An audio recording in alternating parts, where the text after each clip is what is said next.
This podcast is brought to you by the IIEA, sharing ideas, shaping policy. And I'm delighted to welcome you to this important discussion on enhancing ground transport infrastructure for a prosperous Ireland. I'd like to thank Deloitte Ireland for helping to bring this discussion together and for helping in our overall mission here at the Institute in sharing ideas. And I think we'll certainly have a great opportunity to share some ideas and insights and expertise at the event that we're about to have. The recently published Programme for Government has set ambitious targets to develop the entirety of Ireland's national infrastructure. Enhancing Ireland's transport infrastructure will play an important role in ensuring that the country remains connected internally and, of course, critically externally, that people, communities and goods can move with minimal friction. Yet, transport and connectivity aren't just about movement. It also determines where homes are built, where towns grow, and where communities can thrive. And this connectivity is not only a keystone for enhancing quality of life, but also for enhancing and for improving and securing economic prosperity of those who live throughout the island, and indeed for ensuring that the country becomes an attractive place for people to live and to work and for people to come to invest in and to visit. That having been said, there will be an ever-increasing need to focus our minds on decarbonising our transport sector and investing in the need to invest in low carbon options such as rail and electric vehicle infrastructure. So the task ahead is considerable. The requirements demanded are to some extent novel, where previous generations of policymakers had the luxury of perhaps purely focusing on development and infrastructure. We have to do the same while also ensuring that our development does not come at the expense of the planet and the generations who will succeed us. It's our task then to hand future generations something better. New and innovative ideas will be needed to accomplish the twin task of developing reliable and efficient transport infrastructure while also ensuring that it does not harm the air we breathe and the planet upon which we live.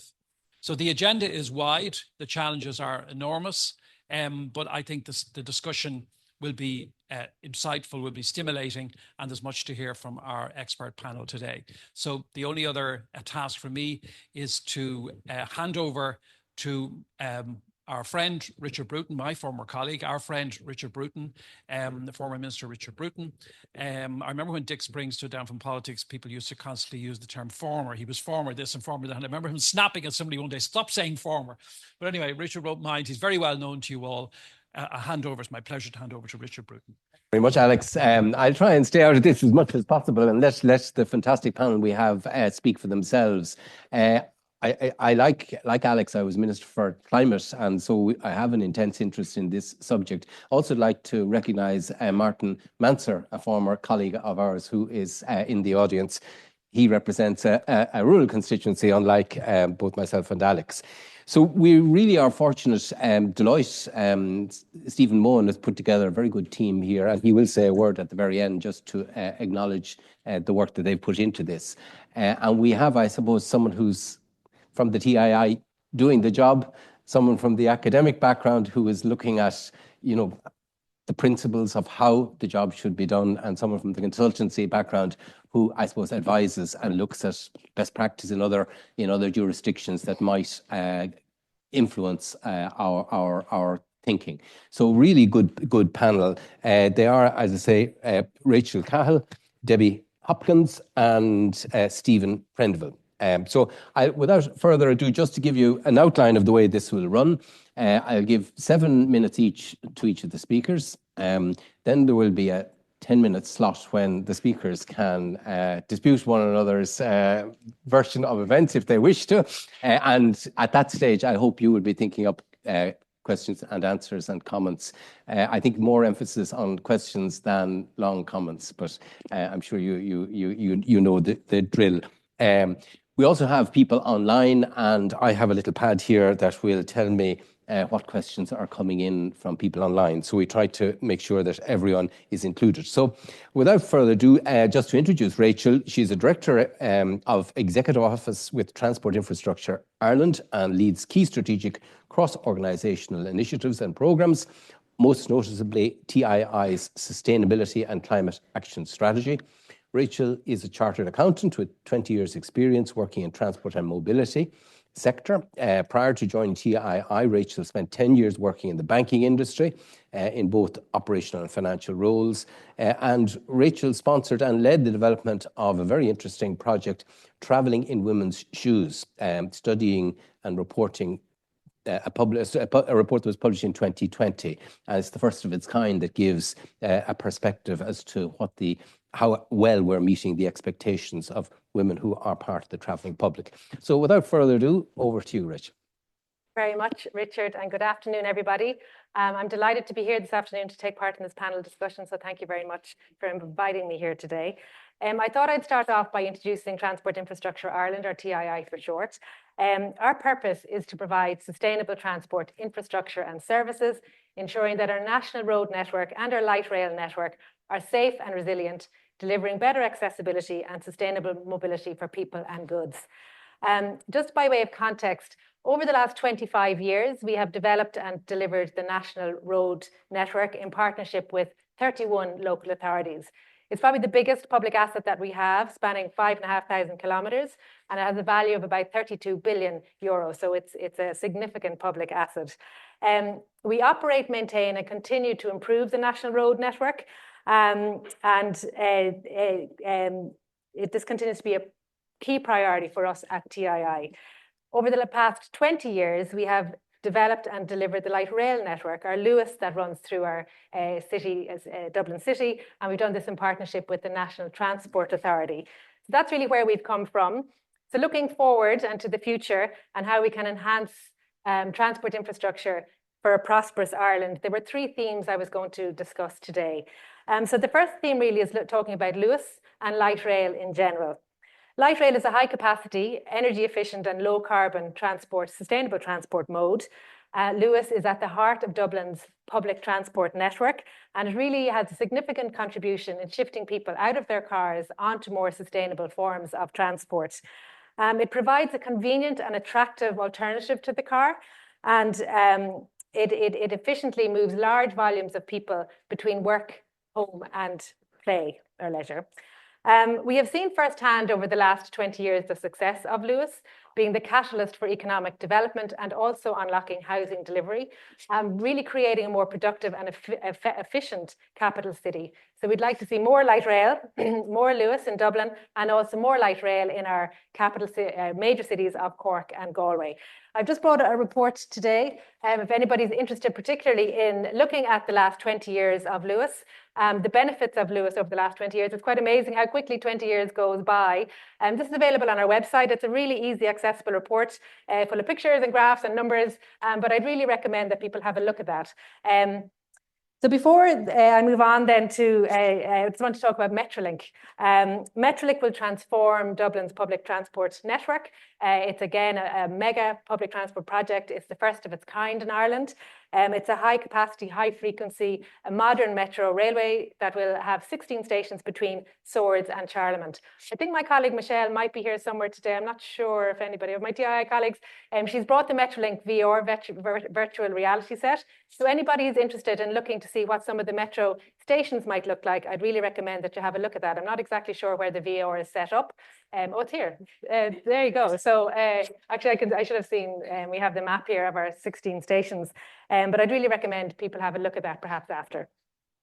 The second theme I'd like to talk about today is the role of the national roads and their impact on societies and communities. High quality national roads allow for the safe movement of people and goods, and they contribute to the economic and social fabric of Ireland.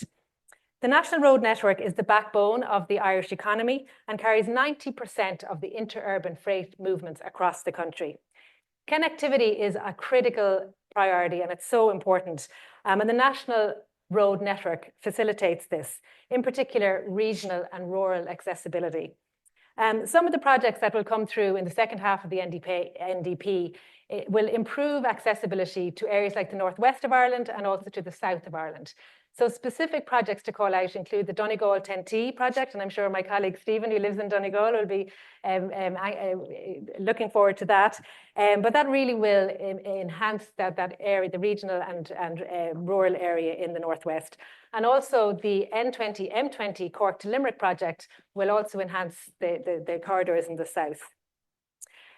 Looking at a prosperous Ireland, it's the theme of the talk today.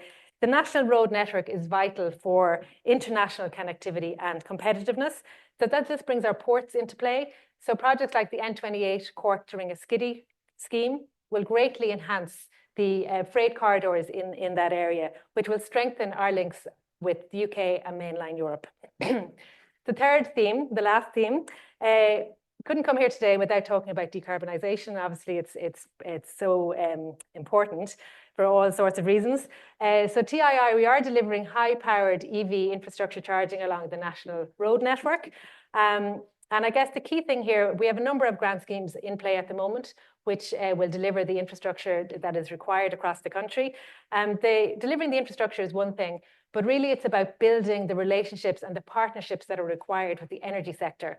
One sector cannot do it without the other, and that's something that we have been working very, very closely with the energy sector over the past 2 years. Looking at cycling and their cycling network, we developed the National Cycling Network Plan on behalf of the department at the end of 2020, published at the end of 2023, and we're beginning to implement that National Cycling Network.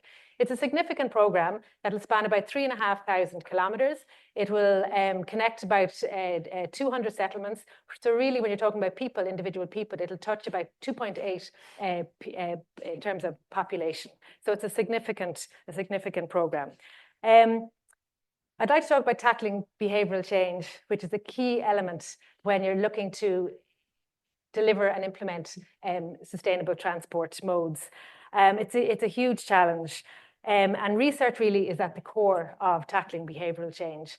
So Richard mentioned as part of the bio, so TII, we carried out research in 2020 and we published a report called Travelling in a Woman's Shoes. And the data and insights from this report really highlight that men and women have different mobility realities. And this really needs to be understood when you're developing new transport policy and designing new transport infrastructure. Since the report, and I actually have it here again, I'm plugging all of TI's reports. It's quite a different report. It's not something that you would normally see at a delivery agency, but I'd really recommend people take the time to have a look at this. Again, it's on our website. We after publishing this report, we developed what we're calling a gender checklist, which was to feed into the design of our future public transport projects. And we applied this gender checklist and gender lens for our latest Lewis scheme that's gone into planning recently, Lewis Finglas. And that was really in the bid to ensure that we really took on board the findings and the recommendations that came through that research. We also applied the research to our Metrolink, the design of some of the stations. So again, it's really trying to get under the bonnet of what some of the barriers that people with mobility challenges really we need to take account of. And the last thing I want to say under tackling behavioural change is just to mention briefly demand management and the need for demand management measures. If we're really talking about trying to meet our carbon emissions targets, demand management has to be part of the equation. I know my colleagues in the department have done huge work in this space over the last 12 to 18 months with their Moving Together strategy. So really just to, I guess, call it out and to say that I definitely would expect to see more of demand management coming through future climate policies. So that's really all I want to say, and I'll pass over to Debbie. Thanks very much indeed. You took exactly 7 minutes, so that was extraordinarily excellent, efficient. So Debbie Hopkins, who is the next to speak, is an associate professor in human geography at the University of Oxford. Debbie is editor-in-chief of the American Association of Geographers Review of Books Journal and sits on the editorial boards of the Journal of Transport Geography, Applied Mobilities, Tourism Geographies, and the Journal of Sustainable Tourism and Global Networks, and is an international research affiliate at the Centre of Sustainability at the University of Otago in you have to help me with this, Aotearoa. Aotearoa in New Zealand. Dr. Hopkins is currently working on projects focusing with the social dimensions of climate change, socio-technical transitions, and the mobility of people, goods, and waste, with a focus on cities and processes of urbanization. So that is a very impressive list. Over to you. Thank you very much. Thank you. Thank you, everyone, for coming here today, and thank you very much for inviting me along. It's a real privilege to come and speak with you all, and to think about some of the issues around infrastructure provision in the current age. We're at this time where there's so many things happening, as we heard at the very beginning, where we're needing to think about the economy and the instabilities. We're thinking about the political climate.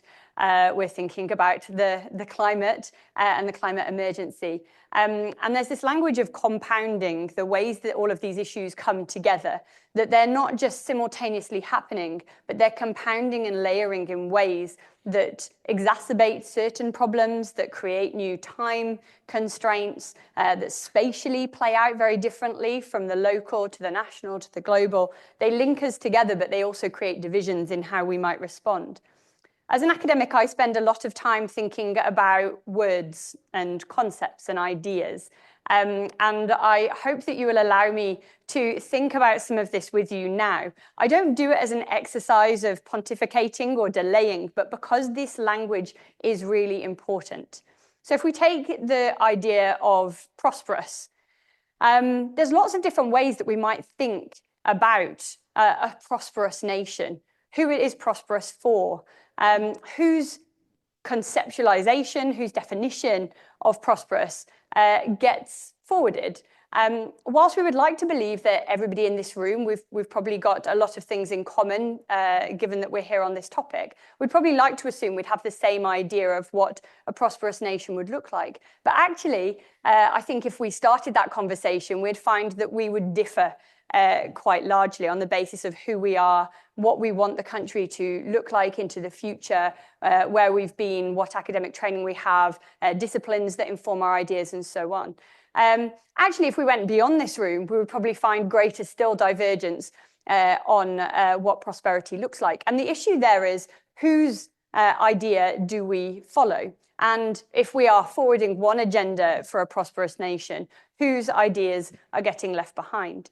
We have a range of deliberative processes that we can follow that go beyond participation, that allow us to engage with civic society, to engage with questions from diverse stakeholder groups. But this takes time, it takes process, it takes resources. It's not an easy thing to achieve. And as we were discussing over lunch, we don't want these processes if it's solely to collect ideas and move on anyway. So we need to think very carefully about whose ideas we take forward.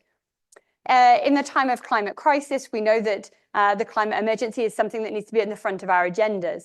I still work with the language of sustainability. Sustainability is often thought to be something of a dirty word. Some people have thrown it out and they say, no, we need to be thinking about resilience, we need to be thinking about other concepts.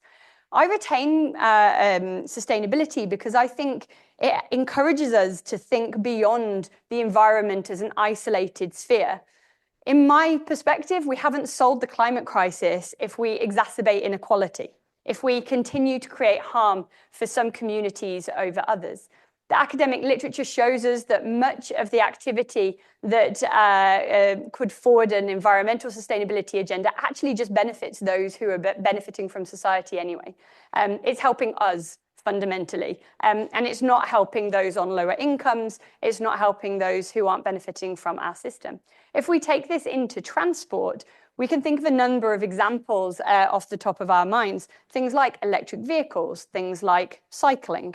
Now, I'm not choosing these examples to be problematic. They are things that need to be part of this transition and transformation towards sustainability, but they are not the silver bullet. On their own, they will create more conditions of exclusion. They are not things that are necessarily equally distributed throughout our societies and our communities. So this is something that we need to think very carefully about when we're investing in infrastructure, when we're thinking about who we are working to support.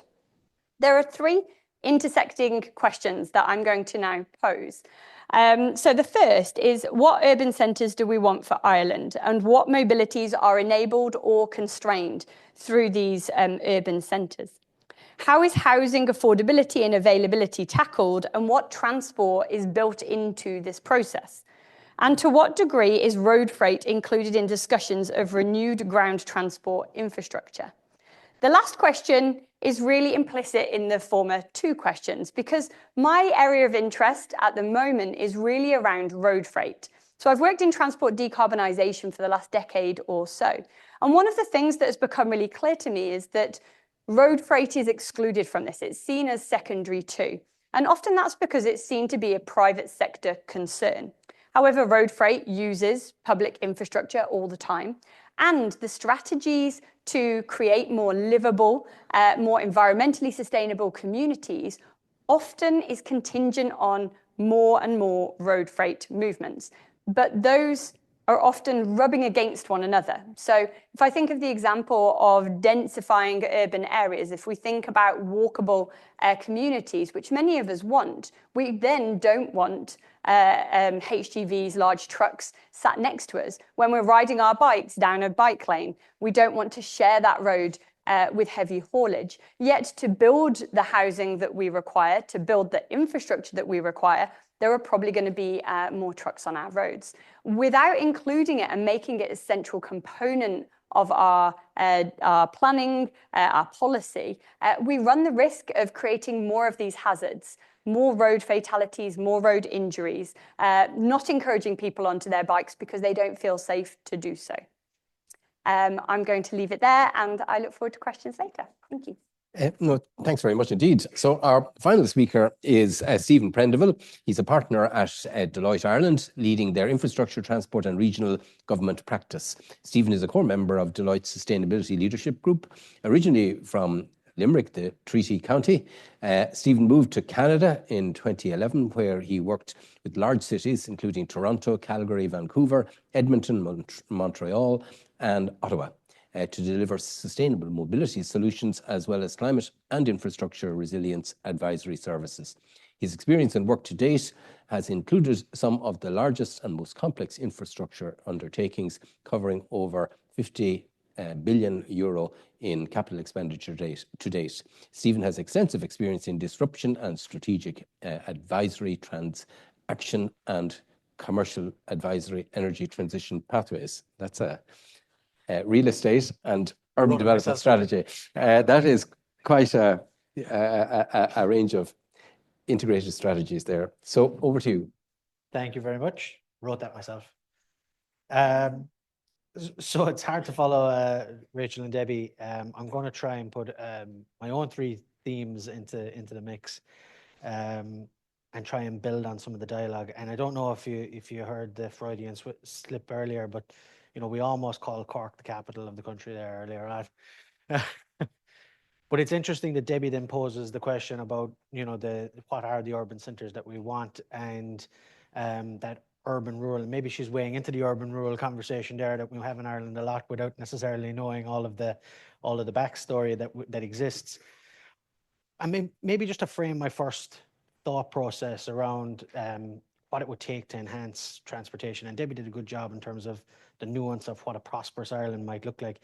We're very deliberate in calling it a prosperous Ireland, not a prosperous Dublin, just to be careful with the conversation. Now, it's not that one denies another, but because we need a prosperous Dublin in order to have a prosperous Ireland. I think most people will acknowledge that that's the case. But it absolutely is important that we focus on the entire system. One of the things Richard didn't reach out is that I did a lot of work in North America on network system thinking, which is fundamentally the idea that you just can't think about one project in isolation. You can't do one thing in isolation. We have an awful habit of that in this country, right? We chunk down projects into things that are a certain size by a certain department that can be delivered under a certain mandate. And then whatever else happens afterwards is kind of a passive expectation. And that's despite the fact that an awful lot of the business cases that sit behind an awful lot of our work has an awful lot in it about realizing various benefits outside of the actual project itself. if anybody here has been involved in the bypass project, for example, we'll have the bypass projects about, yeah, it's increasing the speed and so on and so forth from getting to point A to point B. But then there'll also be these benefits to the local community from decongesting the various town or whatever it might be. But that various town or whatever it might be has no money to actually gain from that benefit. And we kind of let that stuff happen by osmosis. To date, that's been our kind of place. Even the transportation system is kind of relatively passive. You know, Rachel put on the table that we need to talk about demand management. But actually, up until now, we've had a few tolls, obviously, and things like that.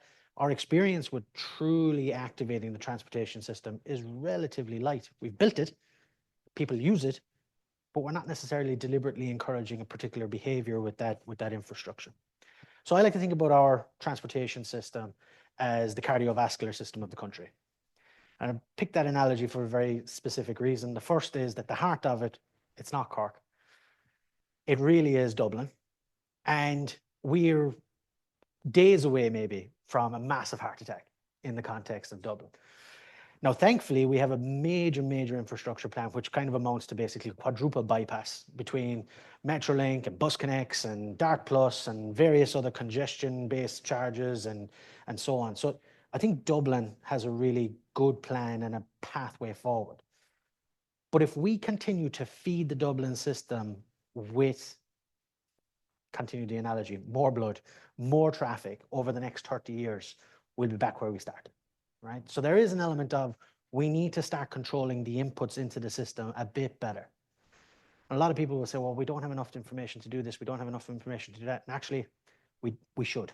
We actually have the possibility in the next number of years with Gen AI and other tools to really build a massive digital map of not only the interactions on the arteries of the system, which Rachel mentioned that we've got, but all of the capillary systems that exist within our network. It is possible for us to start thinking about, well, when should freight come into various ports? When should the offloading of trucks happen at various areas? You know, we're probably not going to mess around with the school run, but is there other things that we should directly encourage so that we have an enhanced transportation system? The other extension of the analogy is we just cannot forget asset management and maintenance over the next while. Like we've built a $30 billion asset of national roads only, and that will take, I don't know what the number will be, probably 15 billion in the next 30 years just to keep it going in the right state. And then we have to enhance it for new technologies, for new accessibility, for new requirements. Everybody looks at me and they say, oh, he's talking about autonomous vehicles. I'm not. I'm talking about LED lights creating a new glare on the signage system. That means we've had to go around and paint all of them in a different thing so that we're not actually getting blinded by our own headlights. It can be as simple as that. So the first shout out for us to think about is, could we actually get to a digital twin, maybe even a democratized data system where we could all have a look at what's actually going on in the system? Could we get traffic lights and other things actually working at that level? Would Gen AI help us to do that? I would say it would.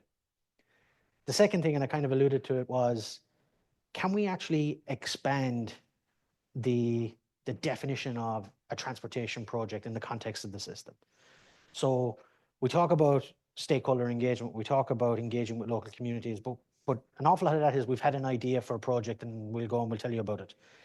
Can we get to more of a radical collaboration?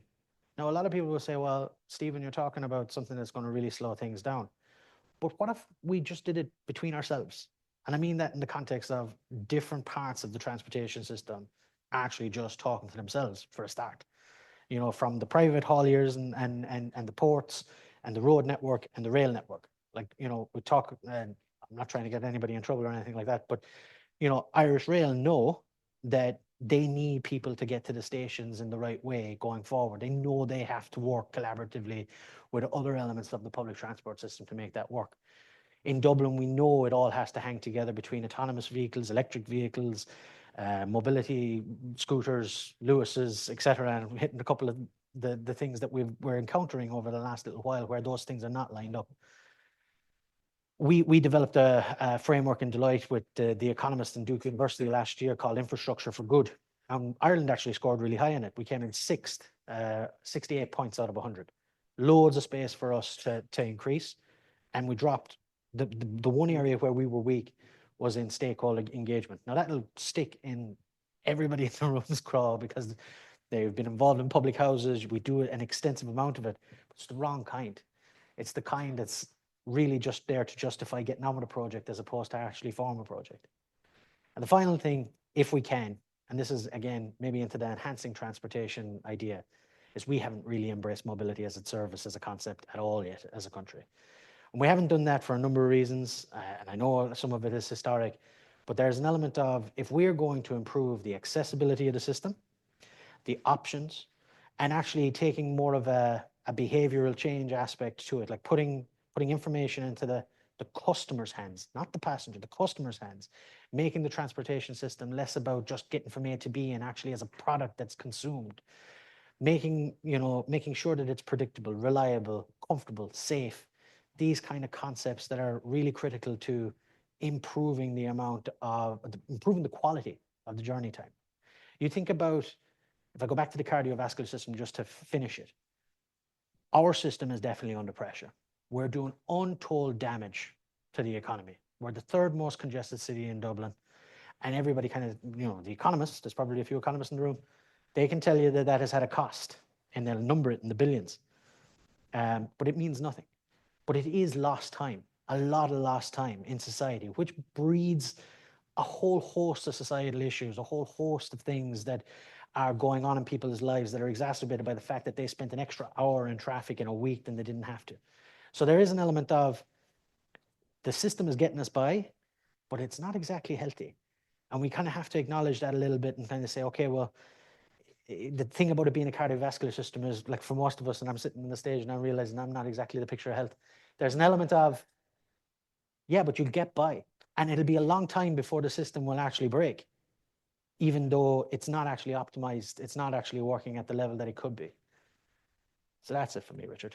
Thanks very much indeed. Okay, well, before I throw it open to questions, maybe think about questions, maybe just ask the panel a few things.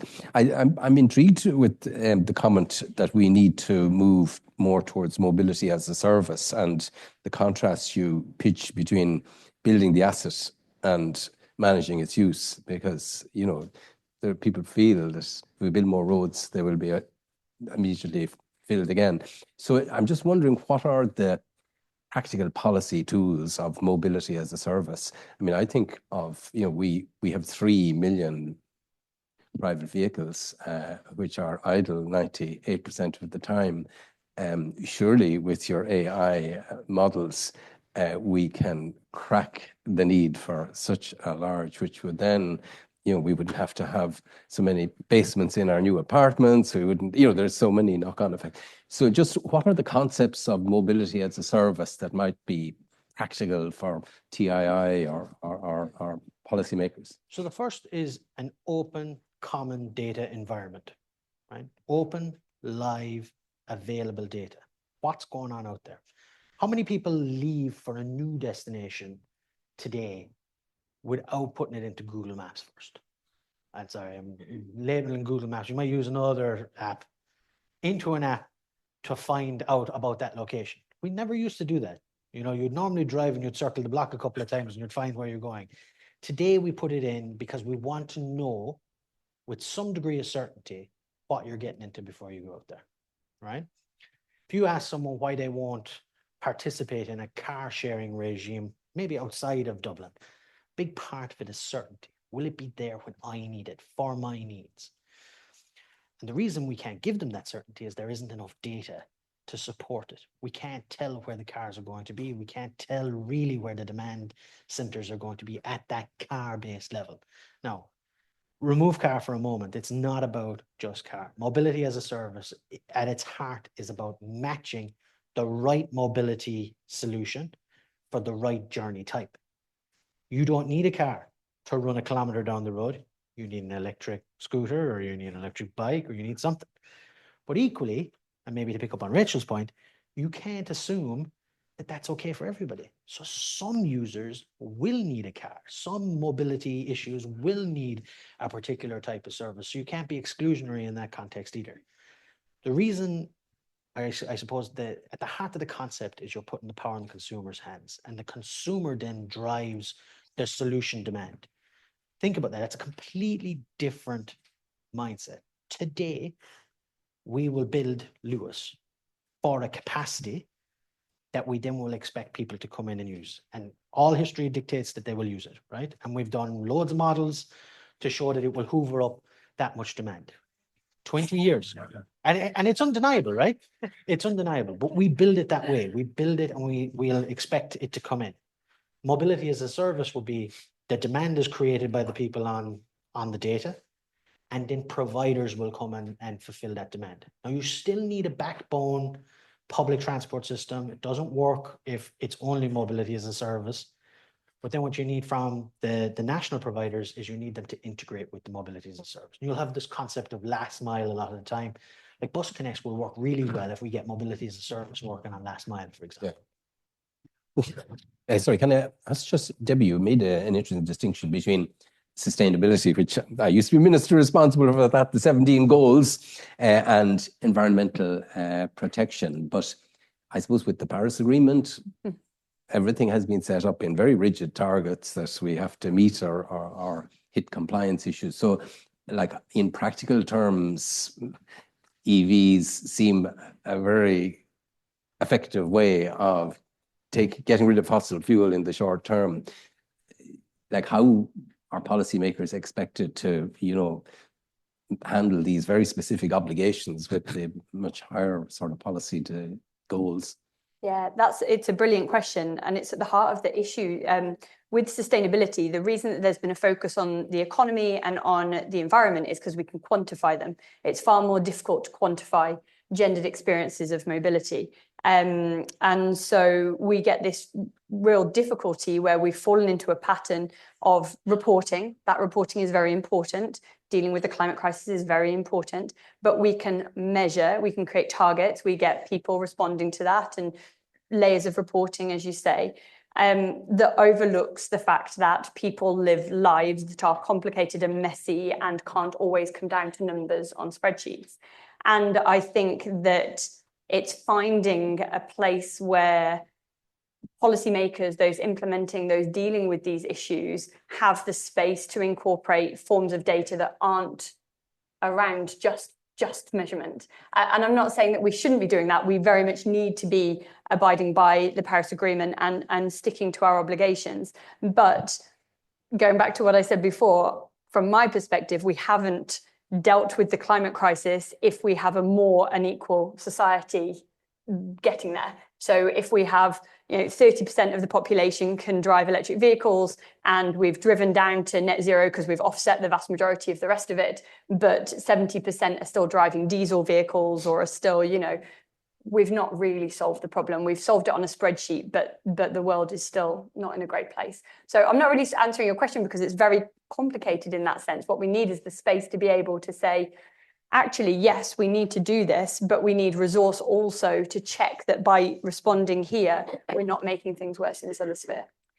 And so finally, just to ask Rachel, I suppose, the perennial issue for Irish people thinking about infrastructure is, the difficulty of getting through the planning network.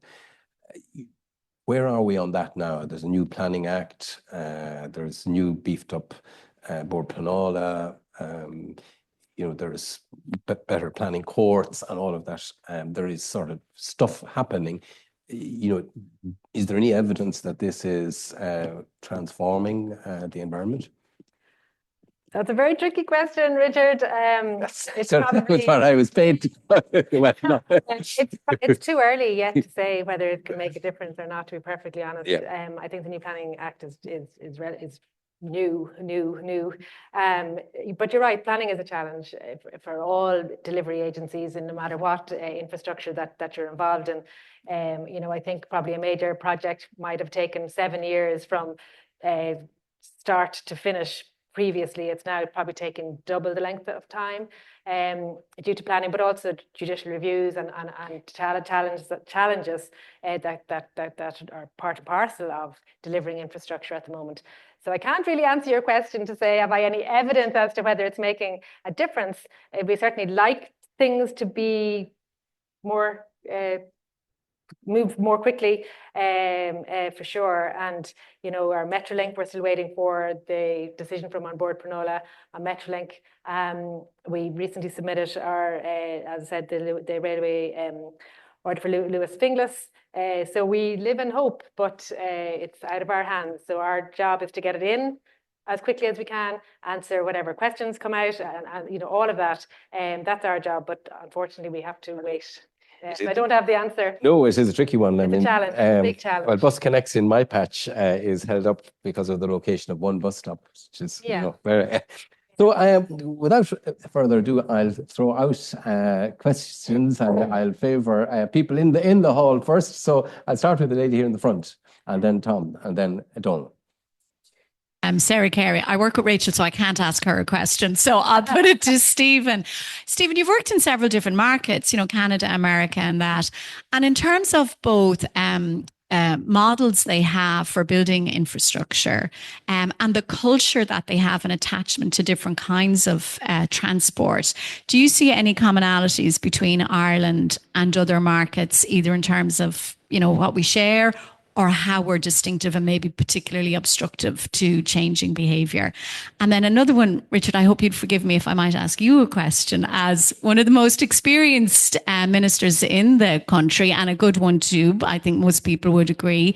The point that Stephen made about you know, how projects tend to get siloed both between agencies, within sectors, and across the whole infrastructure world.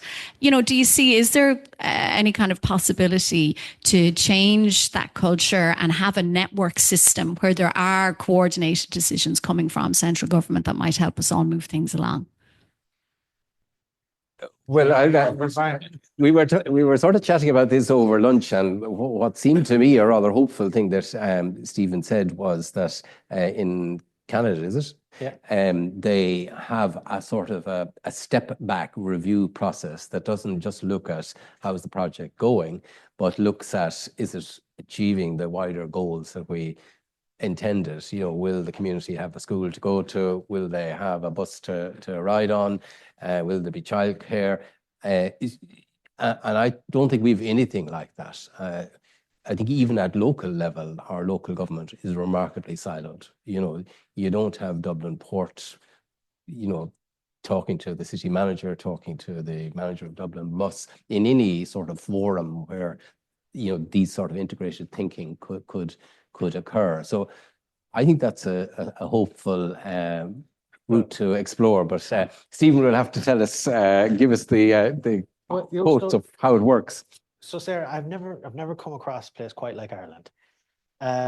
Look, North America is a very special case. Like they're very new, right? And their assets and their communities are, you know, they don't have the deep roots of our embedded inertia that we have here. Like the closest we've got is probably the UK, but even the UK surprises us, you know, in terms of how fast they can move sometimes, and you know, how extensive their programmatic approach can be. Like, you know, if there's a commitment in the UK to get something done, it'll get done very rapidly.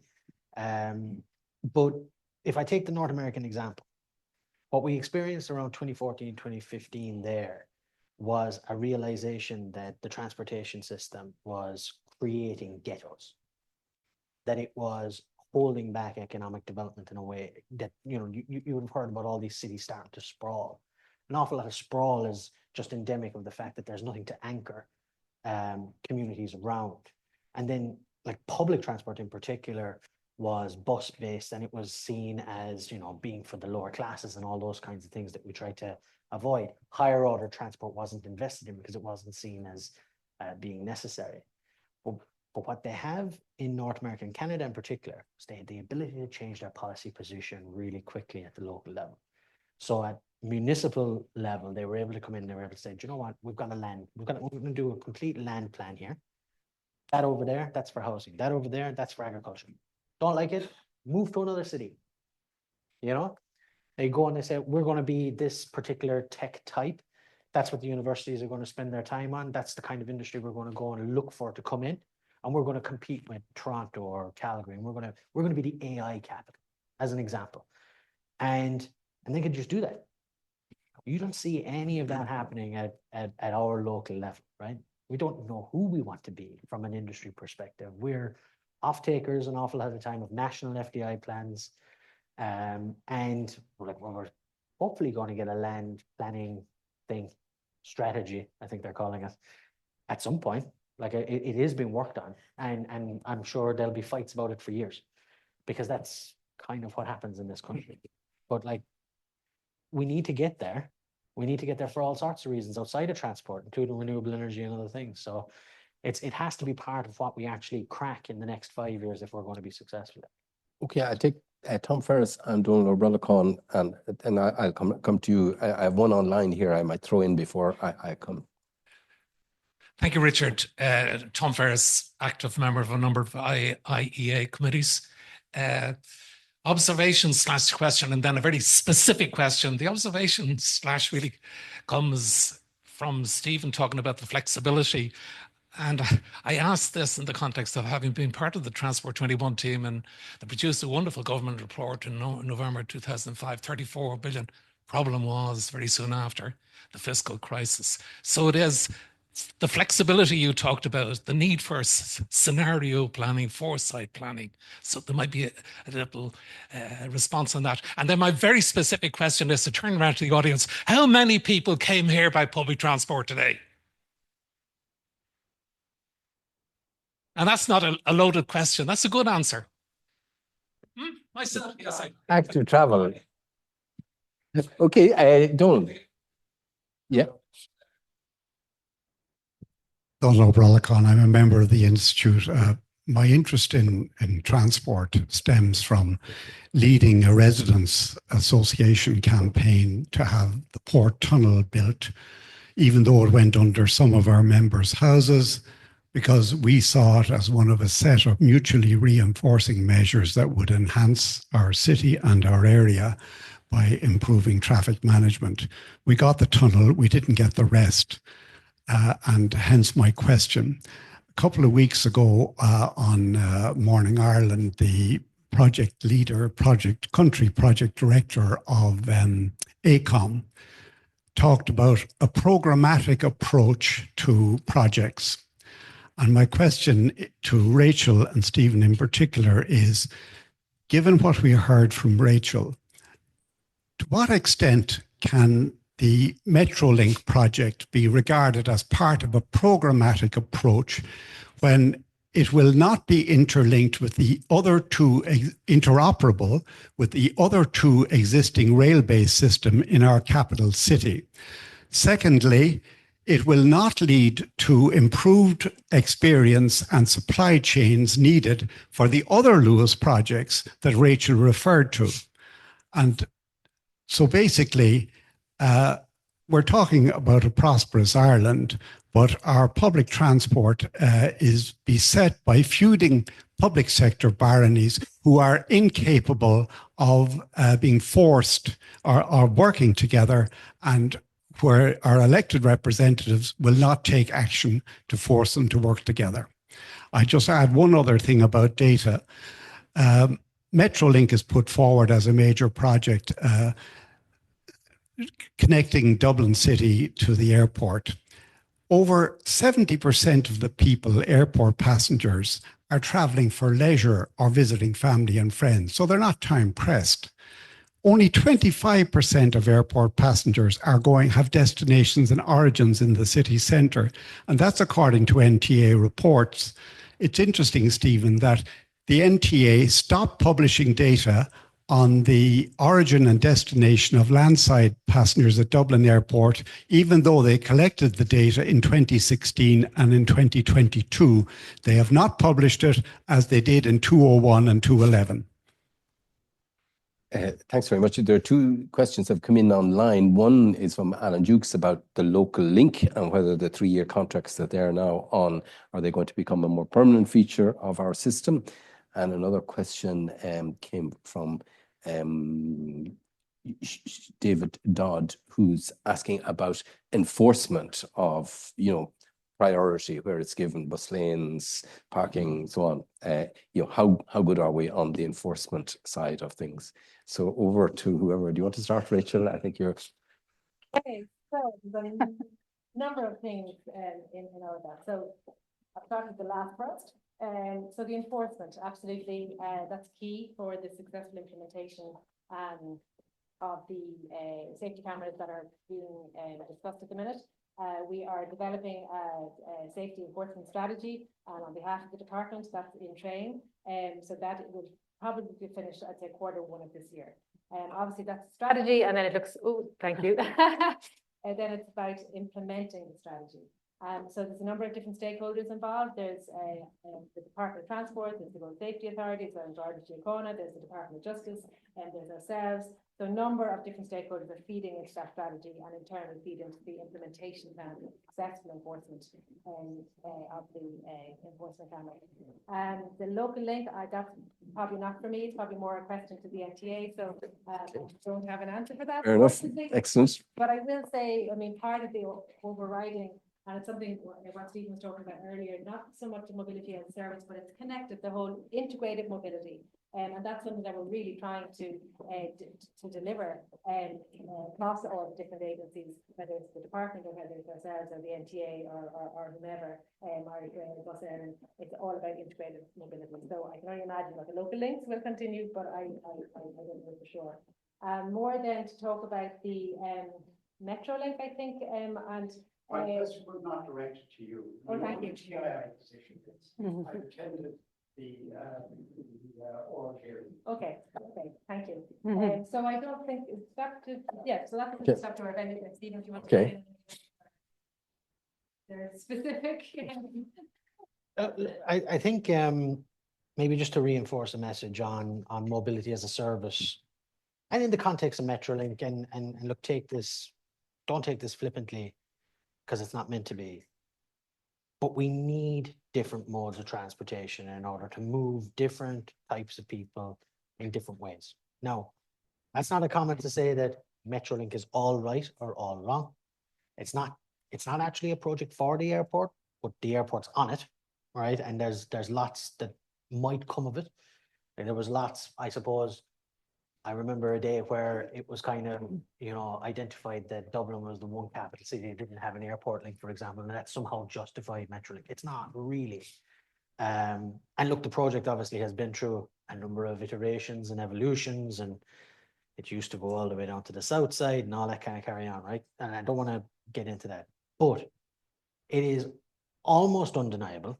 I won't say it's totally undeniable because there'll still be people that will deny it. It is almost undeniable that without Metrolink's carrying capacity and the frequency at which it can carry that many people, we will face a scenario in Dublin where it will clog up in 10 years. It's already bad, right? There's modeling to suggest that if we only do bus connects and we don't do Metrolink, it's going to be bad. It's going to be tough out there. You don't published. Yeah, it'll be in the business cases for these documents. Sorry? It'll be in the business cases for these documents. They'll be part of the. Who's doing the bids? Oh, right. Yeah. Oh, right. We need to get you a column, a mic. Just for a quick comment, because I have a speaker. Sorry, are you saying that a proper modelling of Metrolink versus a bus-based alternative has been done? Well, so that has been done. So the preliminary business case would have. Sorry? The preliminary business case for Metrolink, which is published, will point out that the other modes and options have been evaluated. So, sorry, that's the preliminary business case commissioned by the project promoters. By TII, yeah. Okay, and who is doing the definitive business case? TII. Oh, really? Okay. Do you want to deal with the planning issue that Tom raised? Tom, can you repeat your point on the planning issue? My point? What was my point? What's it about? Creating a strategy that accommodates.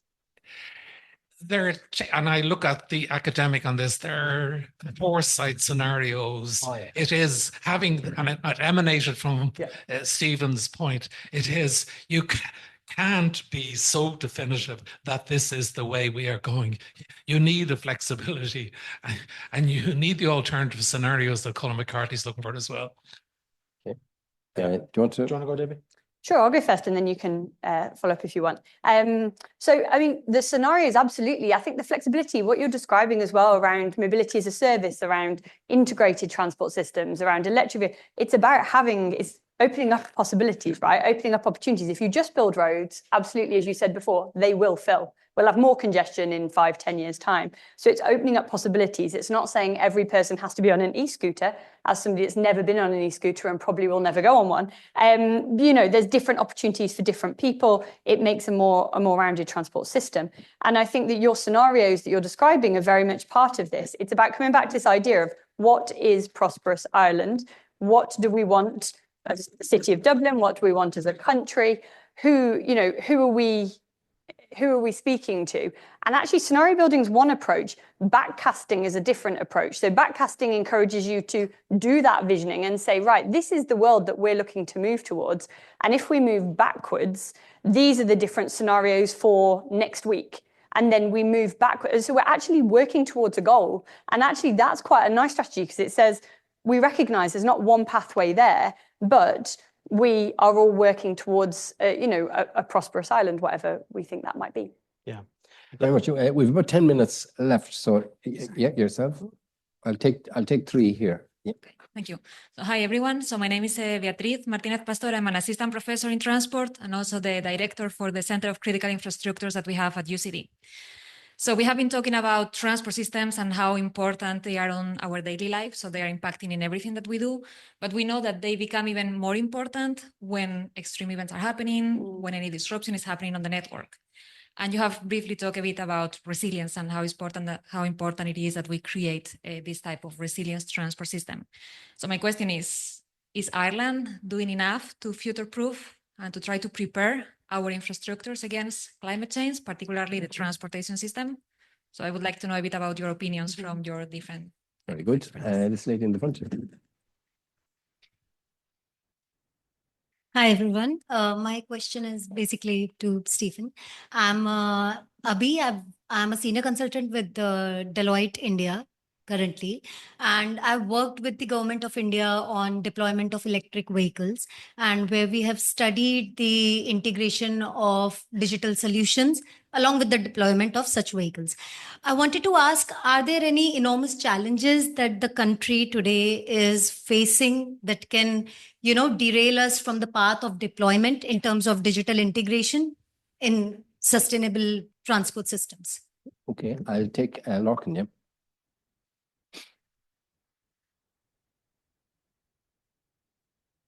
Thank you. And thank you to the panel for a very interesting presentation. Lorcan O'Connor, CIE Group. If I may, just an observation on what we've just discussed. I do think if you look at public transport as a whole, we are pretty much operating at capacity, whether that's heavy rail, light rail, or indeed the bus network. You look at somewhere like Swords, the size of Limerick, or even more than that, it needs high capacity, as does the airport, as does other areas in which it serves. And when you look at the map of the likes of Metro, there is a high degree of integration with the Dart line, with Lewis lines, as well as Bus Connects corridors and so on. And there is going to be integrated ticketing. Indeed, it's largely there already with Leap Card. So certainly if one is financially constrained, business case comparisons are very important in terms of which projects you prioritize. But we've been talking about the fact that we are suffering from not making that very long-term kind of decisions and investments that are needed for a prosperous Ireland. And I think, with that in mind, something like the likes of the Metrolink is critically important. But if I may then just to my own question, we talk Prosperous Ireland. Housing is one of the biggest challenges that we face at the moment. And I'd be interested in the panel's views just on the extent to which transport-orientated development needs to lead on that. We know we need to be building 40,000, 50,000 houses a year. My concern would be that if we don't get that TOD-led development, we're going to be building houses that have space for 2 cars each, that will necessitate kids being driven to school rather than cycling or walking and so on, and that we don't learn from past mistakes. I'll take this man at the back and then go to the panel. Really interesting talk, sir, to the whole panel. Himself, Richard. Just had a question about the recent judgment. I think it was a High Court judgment about a wind farm that put the Climate Act as a much higher priority than other priorities that have been in the planning application. So there was I think it was Justice Humphreys made a judgment striking down denial of a permission for a wind farm. I was wondering, would that, as a precedent, influence how we think about transport? In other words, we know that building more roads, has been said, induces more demand for motor transport and similar points. Do you think that that highlighting of the Climate Act will have a broader influence on transport, our transport priorities, especially with the new program for government that's a lot less focused on active transport and public transport than the previous one? Thanks. Thanks very much. So over to who wants to start with the building in resilience? Well, I can start on that. So climate adaptation resilience is a key work stream that we are obviously working very proactively on. It's a proactive work stream, I guess. We published our climate adaptation strategy at the end of 2022, and then we published our initial climate risk assessments, I think at the end of 2023. Sorry, could just be me. So we have a number of documents on our website in terms of how we are approaching climate adaptation, and we continue on that journey. It's quite intensive work, labor intensive, the climate risk assessments, and we are hoping to be in a position to publish our climate adaptation implementation plan at the end of this year.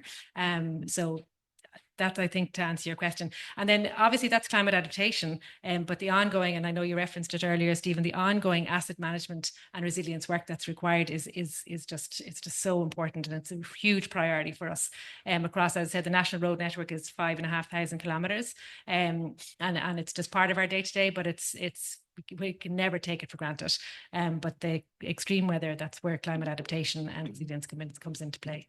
We're coming towards the end. I think the data question was directed towards you, was it? Data question. I just want to build on Rachel's as well, just to say, look, the national network, centrally controlled, focus on sustainability and climate, very high priority, driven by central government. Way too many trees close to the road network on the tertiary and the secondary, which we experienced during the storm. An awful lot of, well, that's the landowners' problems, that's the local authorities. Local authorities are not funded to deal with that stuff.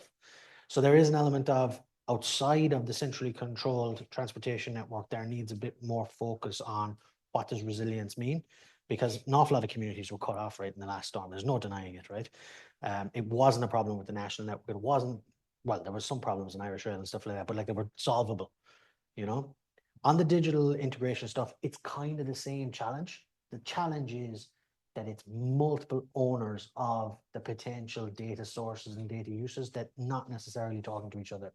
You pick a line that's owned by Irish Rail, you're dealing with Irish Rail, you can do something on that, or you can deal with the national network, you can deal with TII and others to put the data sources in place. Go into a town? No, not at all, right? There's between ESB, the township itself, various parties, the telecoms, who control an awful lot of our movement data, and that's spread across 4 or 5. So the big challenge, the barrier, is that there's nothing to compel them all to share that information so that you could build systems on it that would actually work. Instead, you need this massive integration that really holds things back. So Debbie, do you want to comment on this idea of transport-led development? Sure, yeah. I mean, the housing issue, I mean, arguably, housing is the biggest challenge for transport and for thinking about our transport system in the future, because it's the way that we're locking in practices. You know, when we think about behaviour change, like you say, if we give people driveways, we give them a garage, research shows that the likelihood of them owning cars increases if we don't give them access to public transport infrastructure and so on. Also thinking about future needs around apartments, thinking outside of, when I was in Aotearoa, it was really hard to get people beyond a quarter-acre house with a garage and a garden and so on. Actually thinking about what people in the future might want, thinking about energy prices, actually living in smaller homes, changes to family makeup and so on. What does that housing system look like? And actually having it joined up in such a way where we're thinking about schools and we're thinking about hospitals and we're thinking about supermarkets, that we don't end up with people isolated in communities, detached from everything that they need. Absolutely, this needs to be part of it. And there's groups in the UK doing a lot of good work trying to link it up. I don't know what it's like here in Ireland, but I've got a sense that it might be similar to the UK, where the housing development seems to happen in isolation from many of the transport plans. Well, and it's worse because they're both in a planning system that's at different times and different scales. That's the one thing. But also and have some sympathy for developers. There's an element of they want to sell the house. Yeah. So you can't sell a house without a driveway or a garage unless you're guaranteed to get high quality, on time, predictable, high frequency public transport into that neighborhood that's going to carry the capacity that it needs to go. And ultimately, that public-private partnership dialogue, we don't really have a good forum for that, especially at that kind of level, right? So Can I ask Debbie, we have the most under-occupied housing stock in the country. People of my vintage, 96% of us are living in buildings that are excessive for our needs. Has any country, and most of these homes are well located, close to transport hubs, has any country successfully looked at how you could allow people to convert, conventional 3 or 4 bedroom homes into duplex or, do things that would be a bit more innovative? Like it's a massive stock of housing that could we tap into even a portion of it, but it's people see red when anyone mentions it. I don't know any examples. I bought a house in Edmonton 5 years ago called 146B, and there was 146A. And when I told somebody in the city of Edmonton that I bought 146B, they knew exactly what house it was. It was the first infill-based development, splitting a lot. And it had objections from everyone in the neighborhood because, well, if you do this to all the lots, you'll double the amount of people, and riffraff like me can afford the house, all that kind of stuff. And it was important, right? Like they had an infill strategy in that city to do exactly that, Richard, to create the capacity without sprawl. We haven't tackled that at all in this country, and you can imagine, giving up little bits of your garden has been trouble in this country, right? So it has, but that need and that conversation hasn't happened yet, because I think in a way we haven't actually met the expectations of just building new houses. If we can get to that expectation of the building the new houses, then I think that infill conversation will follow rapidly afterwards, because the city of Dublin needs it, right? Like the city of Dublin needs more vibrancy in the inner suburbs again and stuff like that. So thanks very much indeed. It's 2:13 and Stephen is going to wrap up. Sorry, Shane Mohan is going to wrap up on behalf of Deloitte. He is the head of public sector in Deloitte. Great. Richard, thanks very much. Really enjoyed the presentation. I think the word that kept running through my mind as I listened was interconnectedness. And I'm not talking about the interconnectedness of the modes of different transport infrastructure that we put in place. Clearly, that's very, very important.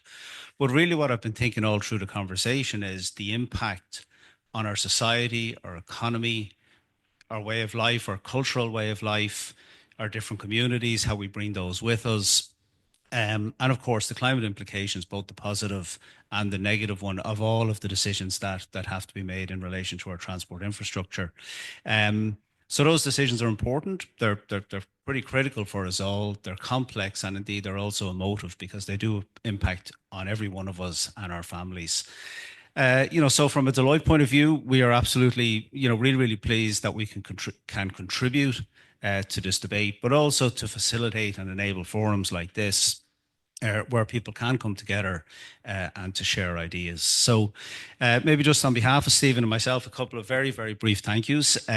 Firstly to Alex, Barry, Keane and all of the team here in the Institute for been fantastic hosts as always, and for the organisation, which is always first rate. So that's very, very much appreciated. To the panel and speakers, to Rachel, Debbie and Richard, of course, our chair, for your time and coming here today.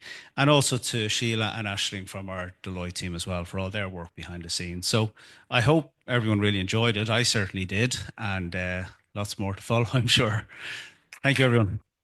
This podcast is brought to you by the IIEA, sharing ideas, shaping policy.